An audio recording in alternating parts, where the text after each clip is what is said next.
आज की इस वीडियो में हम लोग देखने वाले हैं जेकबोर्ड क्लास 12 के सभी विद्यार्थियों के लिए। ठीक है, केमिस्ट्री का दोस्तों सबसे most important VVI reactions name को देखने वाले हैं जो आपकी एग्जाम में 5 नंबर के पूछे जाएंगे।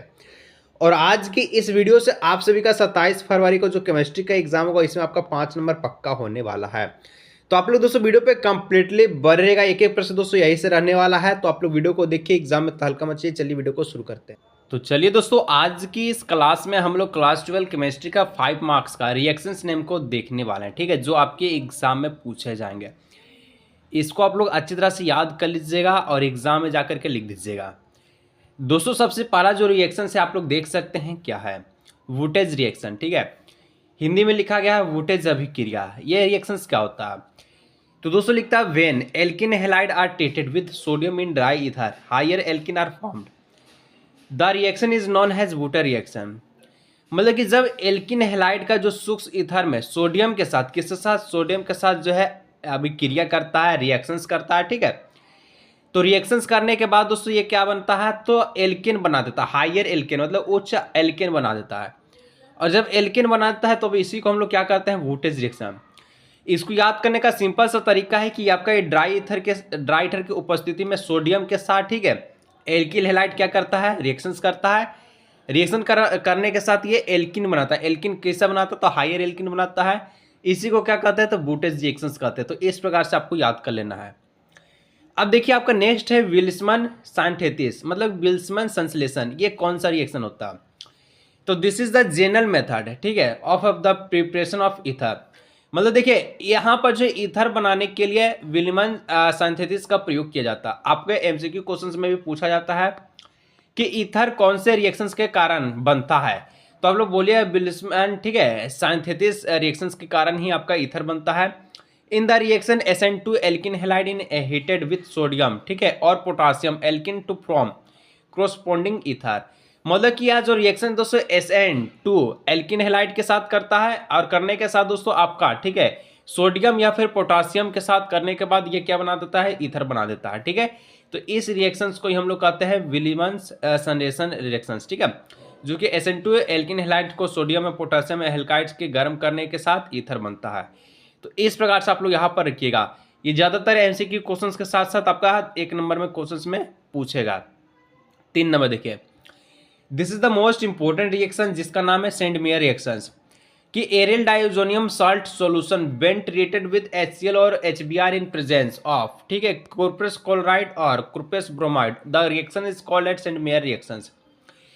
मतलब कि सेंड मेयर अभिक्रिया हुआ होता है जो कि एरिल डाइओजोनियम लवण, ठीक है, एरिल डाइओजोनियम लवण बीएन को जब कपरस क्लोराइड या कपरस ब्रोमाइड की उपस्थिति में, ठीक है, HCl HBr के साथ अपचयित किया जाता है। तो अभिक्रिया के दौरान इसको हम लोग कहते हैं सेंड मेयर रिएक्शंस। देखिए आपको समझाने का बेहतरीन ऑप्शन यही है कि जो आपका एरिल डाइओजोनियम जो साल्ट होता है, ठीक है, ये क्या करता है, ये जो सोल्यूशन है ट्रीट करता है किसके साथ, तो HCl और HBr के साथ।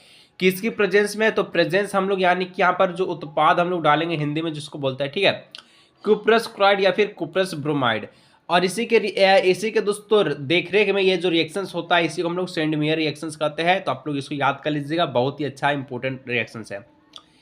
इसका तो आप लोग देख सकते हैं 4 नंबर में है रेमन टेमर रिएक्शन। ठीक है, रेमन टेमर रिएक्शंस क्या होता है, तो यहाँ दोस्तों ये बोलता है, क्या बोलता है कि सेल्सिएट, ठीक है, aldehyde is obtained by heating phenol with CHCl3 and KOH and then by it acidic hydrolysis. मतलब कि यहाँ पर बोलता है कि फिनॉल को जब CH3Cl3 एवं KOH के साथ गर्म कर उसका अम्लीय जल अपघटन से, ठीक है, सेल्सी हाइड्रेट प्राप्त होता है।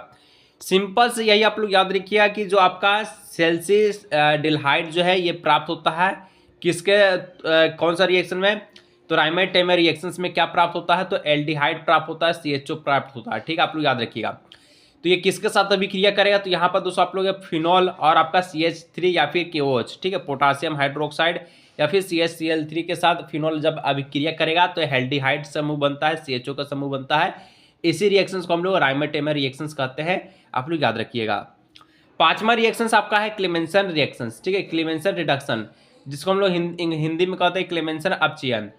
तो ये क्या होता है, तो ये होता है दोस्तों कार्बनिक ग्रुप का एक एल्डिहाइड और ketone is converted into CH2 group by the reactions of अल्मंगडन zinc and the concentrated hydrochloric acid. मतलब कि देखिए यहाँ पर जो बोला जाता है कि एल्डिहाइड व कीटोन का कार्बोनिक समूह अमलगिड जिंक एवं सांद्र हाइड्रोक्लोरिक अम्ल द्वारा अभिक्रिया से CH2 समूह में परिवर्तित होता है।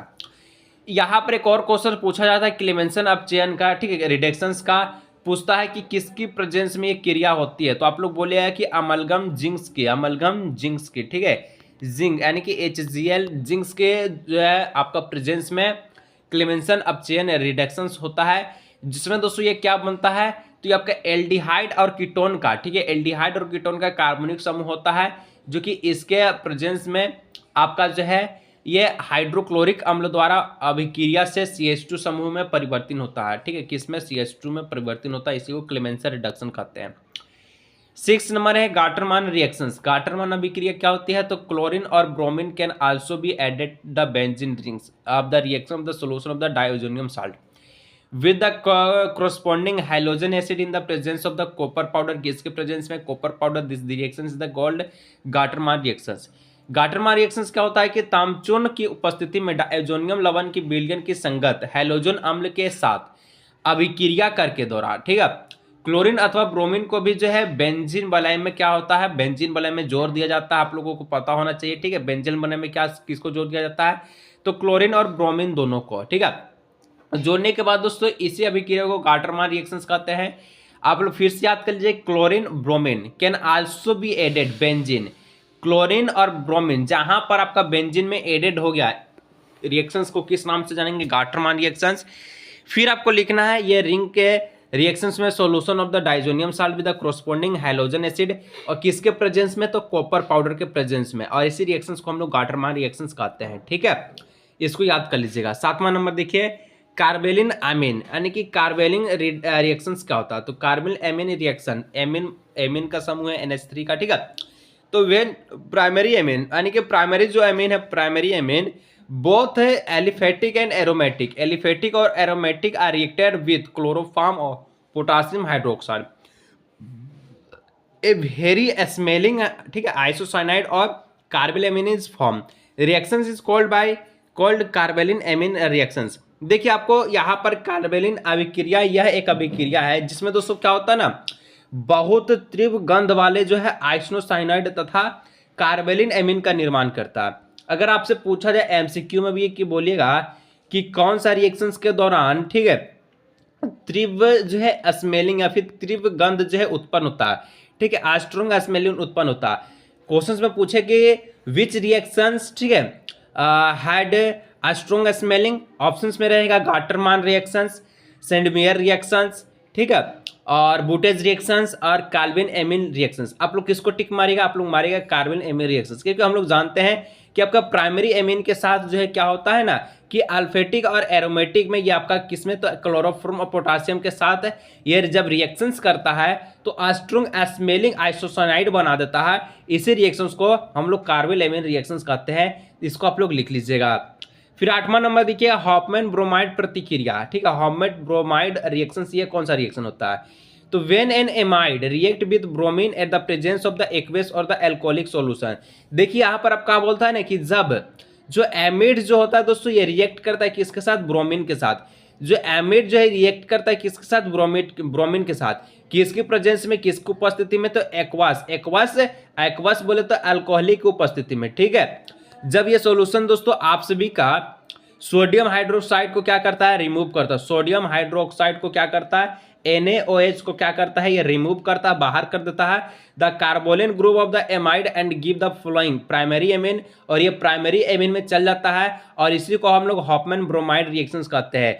हिंदी में अगर आप लोग देखिएगा कि जब कोई एमाइड सोडियम हाइड्रोक्साइड के जलीय एल्कोहलिक घोल की उपस्थिति में ब्रोमीन से अभिक्रिया कर एमाइड या कार्बोलिक समूह हट जाती है तथा निम्न प्राथमिक एमीन प्राप्त होता है। अगर आपसे क्वेश्चंस में पूछे, देखिए यहाँ पर आपका लॉन्ग तो आपका क्लियर होगा ही 5 नंबर का, ठीक है, साथ में MCQ भी आपका क्लियर होगा। अगर आपसे बोला जाए कि ऐसा रिएक्शंस बताइए, ऐसा रिएक्शंस का नाम बताइए जिसमें आपका प्राथमिक यानी कि प्राइमरी एमीन बनता है, ऑप्शंस में वही 4 को ऑप्शंस दे देगा, रिएक्शंस का नाम, ठीक है, हॉफमैन ब्रोमाइड प्रतिक्रिया, अन्य reactions, Gattermann reactions, Sandmeyer reactions, बूटेज रिएक्शंस, किसको टिक मारेगा? हॉफमैन ब्रोमाइड को, क्योंकि इसी के दौरान तो आप सभी का क्या बनता है, इसी के दौरान बनता है प्राइमरी एमीन। तो यहाँ सिंपल से इसको याद करने का तरीका है कि जब ये अभिक्रिया करे तो प्राइमरी एमीन बनाएगा और कुछ नहीं बनाएगा, बस, ठीक है। 9 नंबर देखिए, केनिज़ारो अभिक्रिया। केनिज़ारो अभिक्रिया क्या होता है? केनिज़ारो मतलब कि केनिज़ारो रिएक्शंस, ठीक है।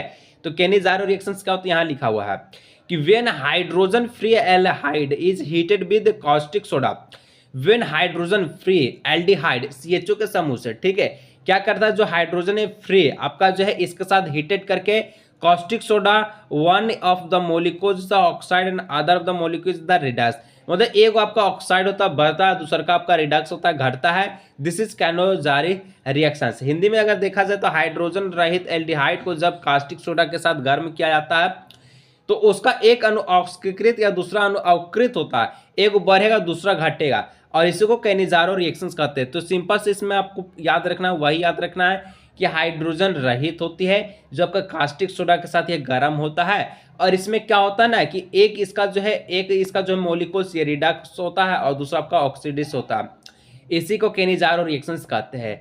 तो दोस्तों यहाँ पर 9 सबसे मोस्ट इंपोर्टेंट रिएक्शंस को देखिए, अभी 2-4 और रिएक्शंस आपको दे देंगे। कोई दिक्कत आप लोग जरूर से बताइए। तो चलिए आज की इस क्लास को यही रखते हैं, मिलते हैं किसी और भी नई क्लास में।